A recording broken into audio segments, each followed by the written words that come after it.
Bwana Yesu asifiwe.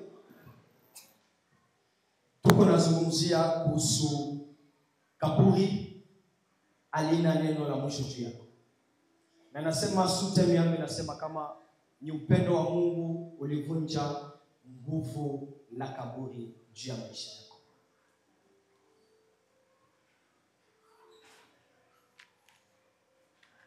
Ningependa nianze na mwanzo. Wakati tunasoma kitabu cha Tite 3:4, Biblia inatuexplain na kutuonesha muda ambaye upendo wa Mungu ulijirithi. Mungu ni upendo kwa nature yake. Mungu ni upendo kwa nature yake. Lakini Tito anatuambia kama kuna time yenye upendo wa Mungu ulijirithi kwa wanadamu. Na katika maombi tuko nasema kaburi haina neno la mwisho juu ya maisha. Wakati Mungu aliumba wanadamu, kaburi haikuwa na neno la mwisho ama haikuwa na neno juu yake. Kuna mwanzo wa kila kitu. Biblia inasema Mungu aliumba wanadamu kwa mfano wake. Na kuna lengo kuu ambayo Mungu aliumbia wanadamu.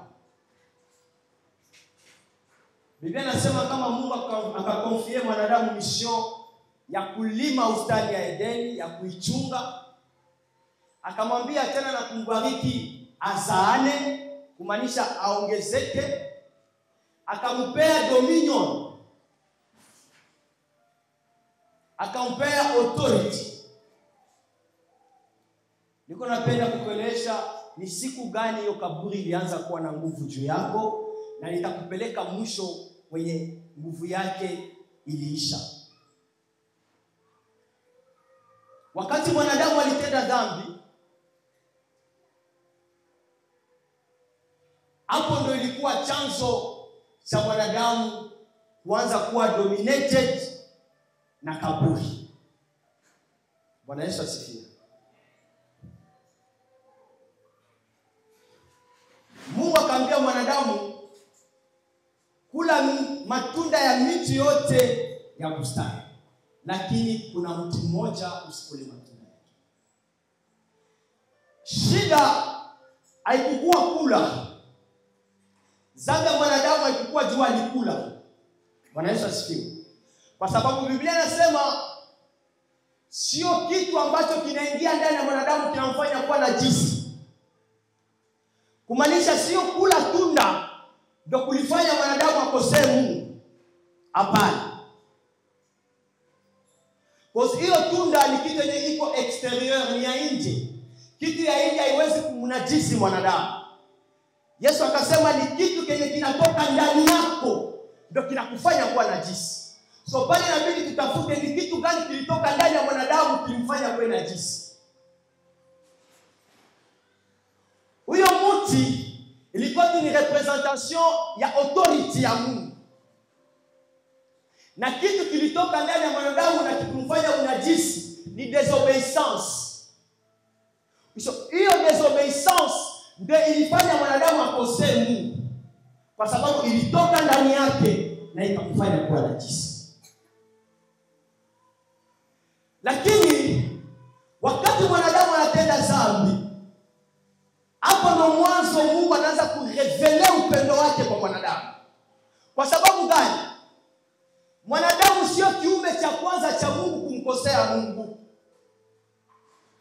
Mungu ako na viumbe vingi. Wanyama ni viumbe wa Mungu. Mtu ni kiumbe cha Mungu. Malaika ni viumbe vya Mungu. Lakini katika viumbe vya Mungu, mwanadamu sio wa kwanza kumkosea Mungu.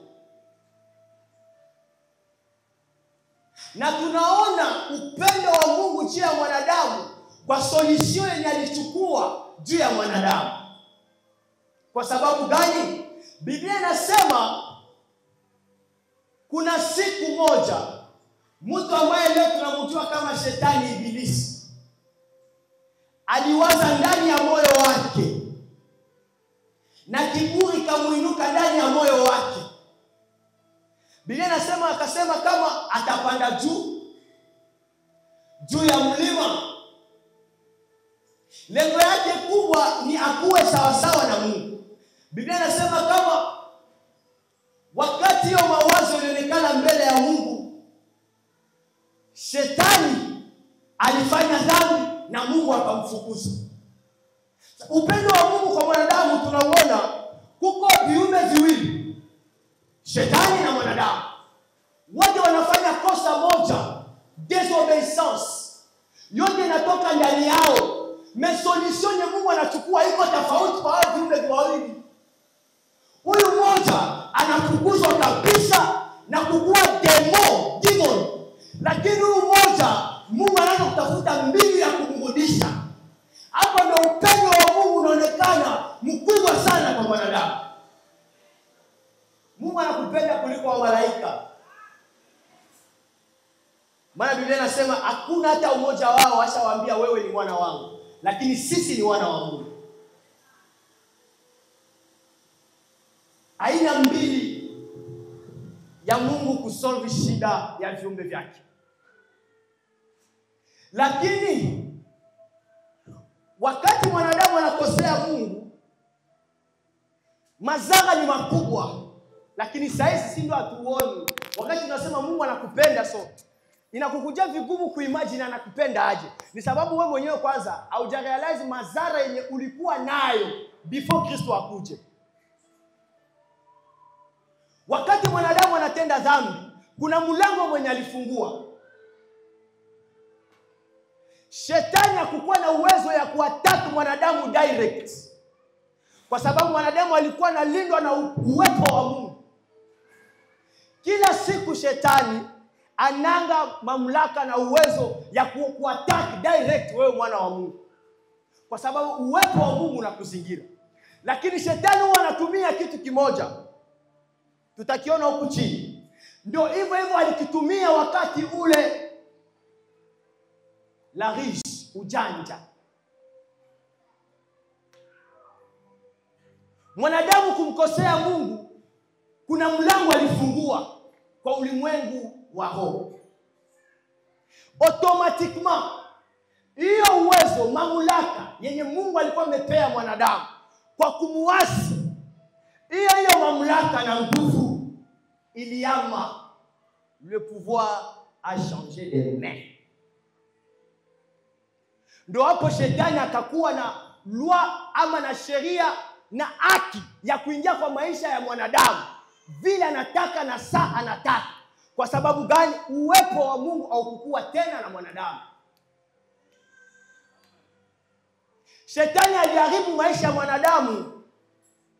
Alidominate dimension tatu ya mwanadamu: nafsi, roho na mwili. Maana ukisoma Genesis 6, wakati mwanadamu alianza kufanya dhambi sana, mpaka ikafika akaanza kuzaa wana wa Mungu, Mungu akasema hata roho yangu haitakaa tena ndani ya huyu. Kumaanisha roho ya Mungu inakaa ndani ya roho ya mwanadamu.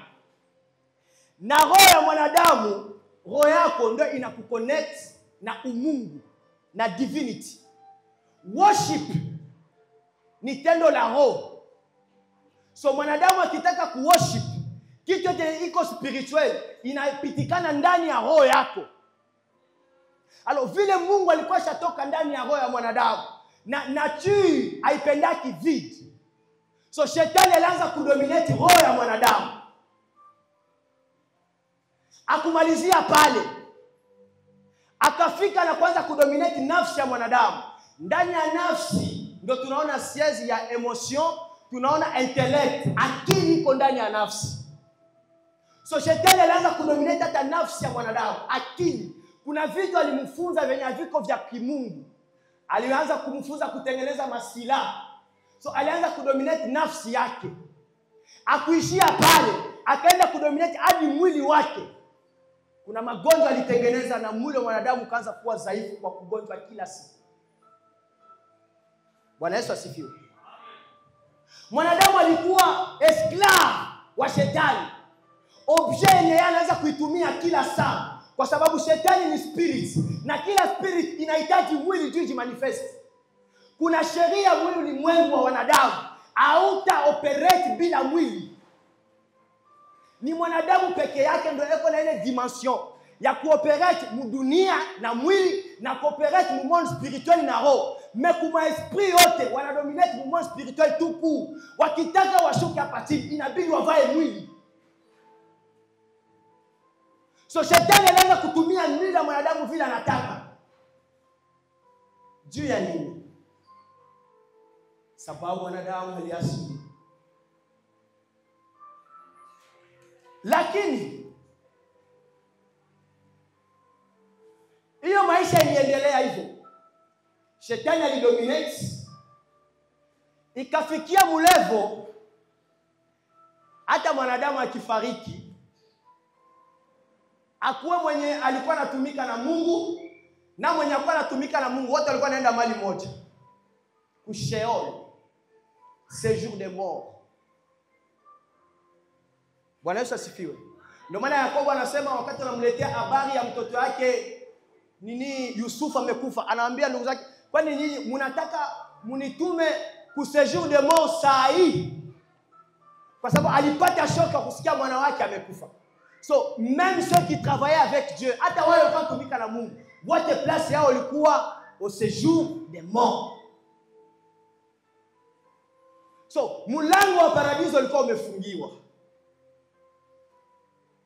Et le diable dominait, na shetani anaendelea kudominate. Lakini kuna kitu kilikuwa kinasumbua Mungu. Upendo juu ya mwanadamu. Mauti ni renye juu ya mwanadamu. Kaburi ilikuwa na power juu ya mwanadamu. Lakini upendo wa Mungu ulikuwa unamsumbua sana. Kwa sababu akikuangalia uko mfano wake. Na hakuna mali yenye Mungu anajisikianga iko walezi kama ndani ya mtu. Bwana Yesu asifiwe. Amen. Hakuna kitu kinaweza kucontainer Mungu kama spirit ya mtu. Mungu anajisikia kuwa walezi akikuwa ndani yako. Hiyo absence yake ndani yako naye pia inuisi. Haijalishi walianza kuwa wadui na mwanadamu. Wadui uliingia kati ya Mungu na mwanadamu. Mwanadamu akachagua njia yake kuabudu miungu, kuendelea kukwaza zaidi Mungu. Lakini Mungu hakuacha kupenda mwanadamu. Hata kuna siku ikafika. Nifuate mzuri. Siku ikafika. Vitu vikamderanger Mungu ndani yake. Ikasema no, il est temps. Ni muda sasa ya hii sheria ya dhambi na mauti yenye ilikuwa inatawala mwanadamu ifike mwisho. Hiyo sheria ya dhambi na mauti ndio ilikuwa inampea shetani access ya kukuataka. Vile ni sheria, ilibidi Mungu pia naye akuje na sheria. Sikuwa nakwambia kama sheria ndio ilikuokoa. Bwana Yesu asifiwe. Sheria ndio ilikuokoa. Kuna aina mbili ya sheria. Ukisoma Biblia ndani ya kitabu ya Romains 8:1, Biblia inasema il n'y a donc aucune condamnation. So, hakuna tena hukumu yoyote kwa wale wote wako ndani ya Kristo. Maana sheria ya roho na uzima imeniokoa kwa sheria ya dhambi na mauti. So il y a deux, kuna sheria mbili zijipresente pale. Shetani alikuwa na loi yenye autorisation iko egal kwa sheria ya dhambi na mauti kukuangamiza. Lakini Kristo akakuja na sheria ya roho na uzima. Niyo sheria mbili ndio ilikutana na sheria ya roho na uzima ilipata ushindi juu ya sheria ya dhambi na mauti.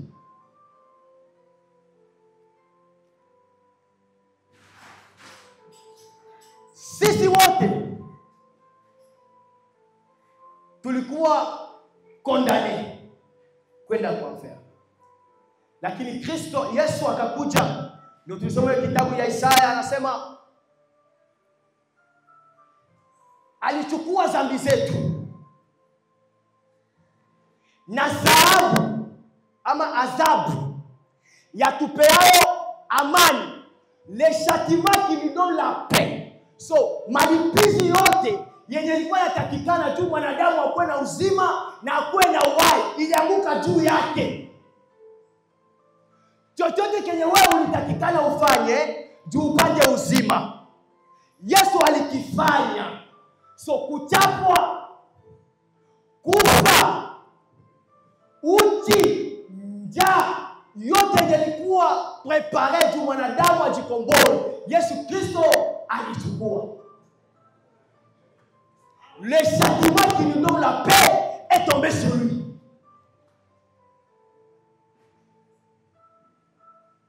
Hapo ndo kaburi ilianza kupoteza nguvu juu ya maisha yako, si juu ya utakaso wako. Bwana Yesu asifiwe. Si juu ya kuomba yako. Non, Biblia inasema celui qui est en nous est plus fort que celui dans le monde. Mwenye eko ndani yetu ni mkuu zaidi kuliko mwenye eko duniani. Si wewe mwenye uko nguvu, ni mwenye eko ndani yako. Shika poa. Si wewe. Hata hii mafungo yako ndio yanakufanya kuwa capable kumwafronter shetani. Hautaweza. Mwenye eko ndani yako ndio mkubwa kuliko mwenye eko hapa duniani. So usijipige kifua sababu leo hauzini. Mwenye anakufanya usizini ni mwenye eko ndani yako. Hii yenye niko nasema utaielewa kumwisho. Saibali. Kwa nguvu Kristo ambaye yuko nayo. Biblia inasema akafufuka, akatuchukua, akapanda na sisi. So akatupea position. Bwana Yesu asifiwe. Akatupea position yenye iko ya juu sana. Kumaanisha nini? Ile yenye Adamu alipoteza wakati alimwasi Mungu, Kristo alikuja kuirestore na akatupea tena. Bwana Yesu asifiwe. Kristo, tunaanza kwenda kutembea maombi. Kristo alikuja kuharibu kazi ya shetani. Tuelewane mzuri. Kuna vile shetani alikuwa na operate mu Ancien Testament na vile ana operate mu Nouveau Testament. Sisi hatuko chini ama kwa mwongozo wa sheria ya Ancien Testament, mais si tuko chini ya mwongozo wa sheria ya Nouveau Testament. Na inabidi tujue tulifanyika nini, tunakuwa wakina nani kwa kumwamini Kristo. Bila kufahamu na kujua hii kitu, kuna madhara yenye itakukuta. Utakuwa na ushindi wa kiroho, lakini mkimwili hautaona kitu. Kwa sababu kiroho yote iliisha. Kristo alifanya yote. C'est dans le monde spirituel. Restauration tulipata ya kwanza ni ya kiroho, ni roho zetu ndio zilipata restauration ili Mungu akuja akae ndani mwetu, ndani ya roho zetu. Tuelewane vizuri. Ili akuja akae ndani ya roho zetu. So salut ama wokovu, restauration yetu tulipata ya kwanza ni ya roho zetu. Kumaanisha ndani ya roho yako pepo hawezi kaa. Mkristo shetani hawezi kaa ndani ya roho yako, mko Mungu. Oh, hauamini. Shetani, mapepo haiwezi kukaa ndani ya roho yako. Bado jamii tu. Shetani, mapepo haiwezi kukaa ndani ya roho yako. Parce que ndani ya roho yako mko Mungu. Elewa hii. Ni vitu viko muhimu na basic sana. Sasa kuna kitu yenye inaanza kuhappen. Ndio hii tena wanatuuliza, wanatuambia kaburi iko na neno la mwisho juu yako. Kaburi haina neno la mwisho juu yako. Na haitawahi kuwa nayo tena. Ipande ishuke, itambikie, ikuamvute, haitakuwaka tena na neno la mwisho juu yako.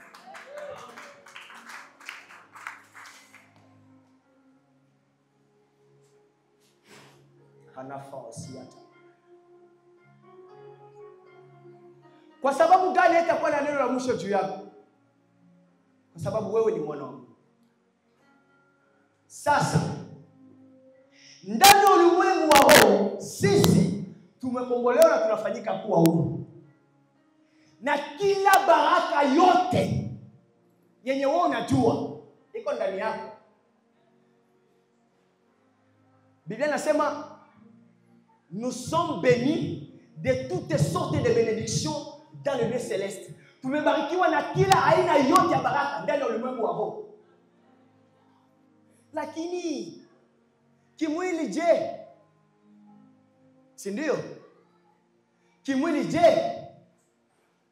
Kama ni nyumba niko nayo, kama ni gari niko nayo, chote yenye mimi nahitaji niko nacho. Na natembea na miguu. Bado nagonjwa. Natamani nipeleke mtoto wangu university, nashindwa. Na wananiambia Mkristo ni tajiri. Kwa kila binadamu tunasema ni bongo. Ama kwa reality ndio unaishi na vile vile nakwambia biko tofauti. Ama nadanganya? Meta kuko nini? Qu'est-ce qu'il y a? Kuko nini?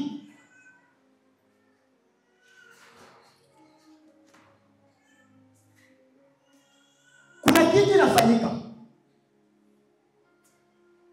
Ulimwengu wa kiroho uko na kila kitu.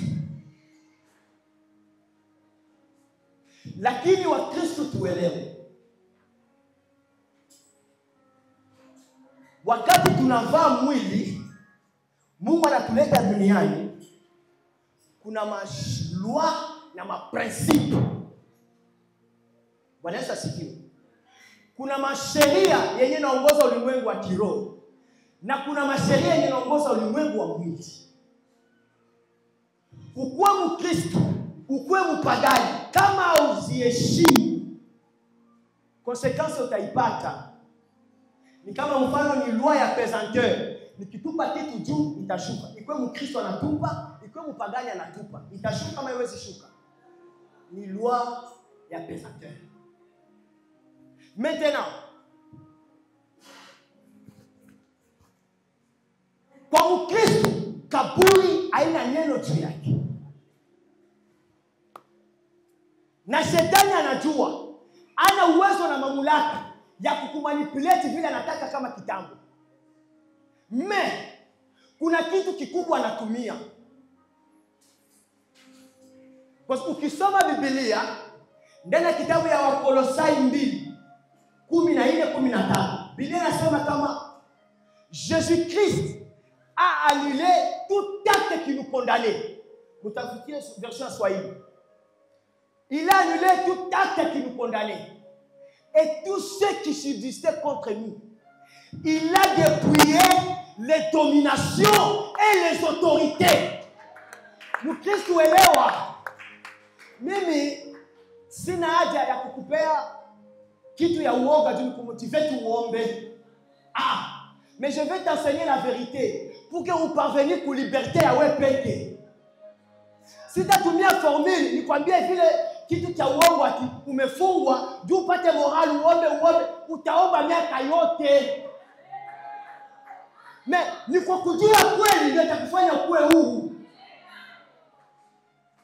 Sita create nikwambie ati natunga tu vya uongo. Naona spirit ya kufa. Juu ati nisha kuona unaregea uombe juu uanze kuomba. Ni uongo. Mais moi je vais t'enseigner la vérité. Parce que wewe peke wewe ndio udécouvrir ukweli na ukuwe free totalement.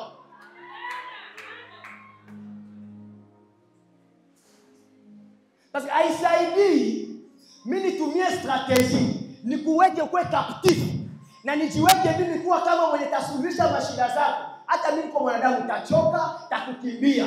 Mepuke tusifikie huko. Wacha nikwambie ukweli. Hata huko kwa room yako, huko na hiyo ukweli, unajua hata hii inatokea, niko na kweli mimi najua. Kiukweli, Yesu Kristo alidepouye shetani. Kumaanisha hiyo mamlaka na nguvu shetani alikuwa nayo juu yako. Ana tena. Ana. Aisha kwa kaporali. Alikuwa ndio na silaha. Alikuwa ndio na manyuklia. Lakini Yesu alimudepouye, alimunyang'anya yote. Alimunyang'anya yote, alimunyang'anya. Kwa yoyote mwenye uko ndani ya Kristo. Lakini kwa leo mpagani bado yuko na hiyo nguvu. Mais kwa Mkristo, shetani ana mamlaka na nguvu tena juu yako. Il a été dépouillé. C'est ce que la Bible nous dit. Hiyo ndio kweli na amina. Na natamani esprit yako imeze hii kweli. Na hata kama uelewi, hata mndoto utanielewa. Maana wakamuuliza Yesu, kwa nini unaongea tu maparabole? Akamwambia msijali, kwa wale wa ndani wataelewa, lakini kwa wale wa nje tutaongea tu vile vile kwa fumbo, hawataelewa. Mais pour ceux du royaume comprendront ce que je parle. Kwa wale wa ndani ya ufalme wataelewa nini naongea. Mais kwa wale wa nje not. Maintenant, shetani yako depouillé, ana force juu yako. Wewe mtoto wa Kristo, wewe mtoto wa Mungu. Unaona leo uko na nini? Na shida na magonjwa. Ngoja sasa nikwambie vile inaenda. Biblia inasema Yesu Kristo wakati alikufa msalaba, vile nilisema mwanzo, esprit yetu ndio ilipata restauration. Lakini nafsi yetu bado. Bwana Yesu asifiwe. Nafsi yetu bado haijapata restauration, iko total. Mais tuko mu processus ya kupata restauration. Wakati ulikuwa mpagani, ni nani mwenye ashasaulika kila kitu alikuwa anafanyaka kama mpagani? Kama ulikuwa na hivyo sasa kuiba. Kama ulikuwa kunywa pombe, juu uliokoka sasa kufungua hiyo busho hiyo, sasa haya vile umeokoka, nauliza swali, vyote wenye ulikuwa unafanya huko ndani, maana wakati uliokoka cerveau ilikuwa ikakuwa flat. Papa Israeli asemaka alikuwa contrefacteur. Je, wakiokoka mbele ya mashine utafanya? So ile connaissance yako nayo na iko wapi? Iko mnafsi. Bwana Yesu asifiwe. Ile connaissance iko ndani ya nafsi yetu. Mais roho zetu iko pia. Mais nafsi. Ndio Paulo anasema natamani kufanya mema lakini mabaya yanatangulia nafsi yake. Nafsi ilirekodi vitu. Wakati tulikuwa mapagani, uguruguru wote tulifanya, vitu vyote tulifanya, viko recorded ndani ya nafsi zetu. Maintenant, ndio maana Biblia inasema nous sommes saints. Sisi ni watakatifu. Sawa? Sisi ni watakatifu. Ukisoma Biblia ndani ya kitabu cha Waefeso 4:12, wanatuonyesha kwa nini Mungu alitupea ama Kristo alitupea huduma tano. Biblia inasema ni juu ya kukamilisha watakatifu. Tuko watakatifu lakini hatuko wakamilifu. Kuna tofauti ya kuwa mkamilifu na kuwa mtakatifu. Il y a la différence d'être saint et d'être parfait. Nous ne sommes pas parfaits, mais nous sommes saints en Christ. Sasa hii huduma tano inaletwa juu sasa tukamilishiwe, na hiyo ndio process. Juu nafsi yetu ikuwe kamilifu, muko process. Kuacha kila kitu yote ulikifanyaka si leo. Juu nafsi yako ilirecord. Sasa shetani anafanya nini? Anajua hana uwezo wa kukushika kwa sababu sheria ya roho na uzima iko naishi ndani yako. Qu'est-ce qu'il fait?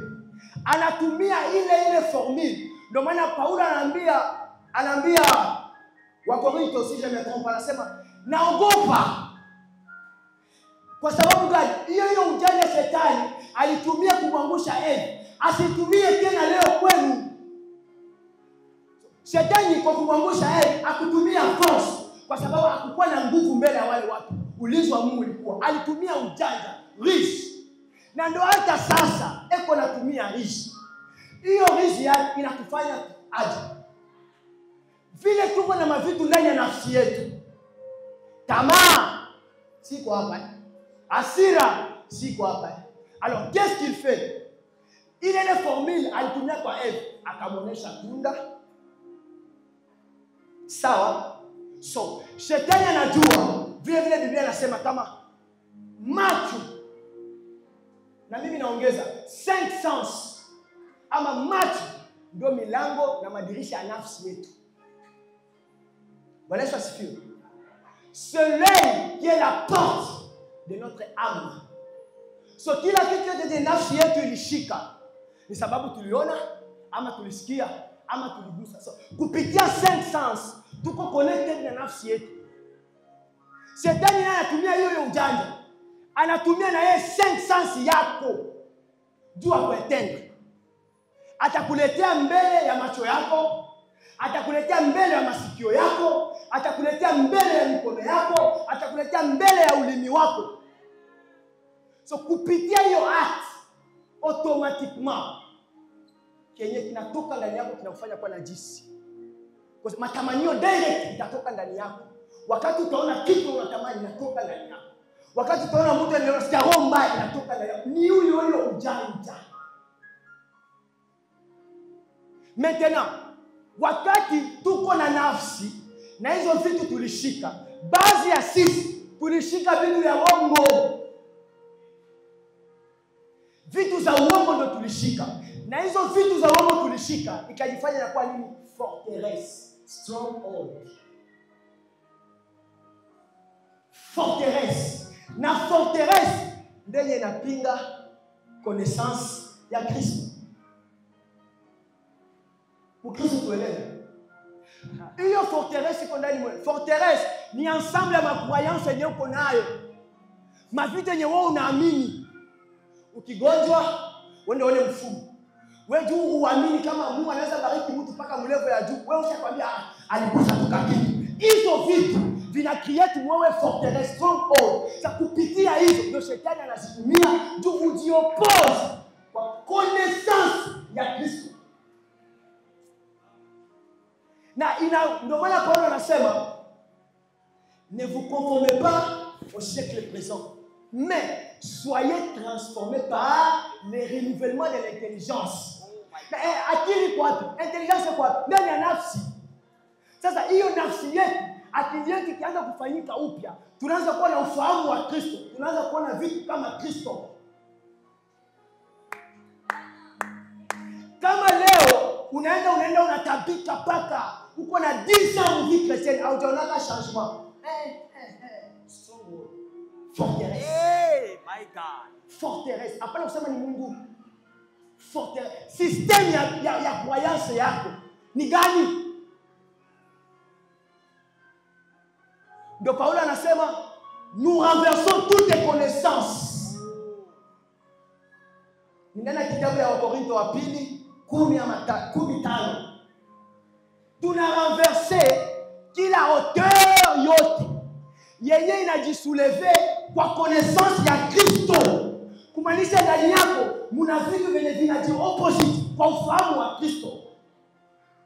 Na huyo ufahamu wa Kristo ndio itakufanya hiyo baraka yote ya kiroho yenye uko nayo ikuwe transfer kimwili. Sasa wewe hauna, ndio maana uko hivyo. Si shetani anakufinya. Kumaanisha loi ya kwanza ya Mkristo ni connaissance, knowledge. Ukikuwa na knowledge, sitakuletea vitu ya kukuomesha mimi nataka. Knowledge ya Kristo direct nitapewa kwambia no, ndani ya Kristo mimi siko hivyo. Ni droit yako. Ndani ya Kristo siko hivyo. Nini yenyewe inanikosa mimi tu kweli? Automatiquement knowledge yenye uko nayo unaenda kuisearch, unagundua kwenye kuko shida. Shida wa Kristo wengi hatupendi kutafuta connaissance. Ndio maana hiyo kaburi sasa tunaanza kuona inakuwa na uwezo juu yetu. Jua nini? Unaona mbele uko maskini, shetani anifrape kwa. Hakuna shetani anakufrape. Tu manques la connaissance.